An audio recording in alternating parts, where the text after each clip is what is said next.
சிபிஐக்கு வந்து ஒத்து ஊதுனவங்க.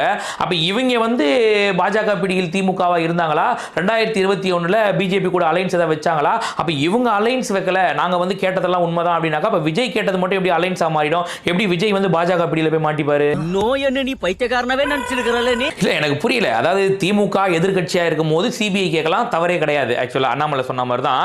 ஆனா ஆளுங்கட்சியா மாறிட்டாங்க அப்படின்னாக்கா நோ சிபிஐ, நாங்க அமைக்கிற குழு தான் எல்லாத்தையும் விசாரிக்கணும் அப்படின்றாங்கன்னா இவங்க என்னன்னு சொல்றது? எனக்கு மேலதான் ஒரு சந்தேகம்.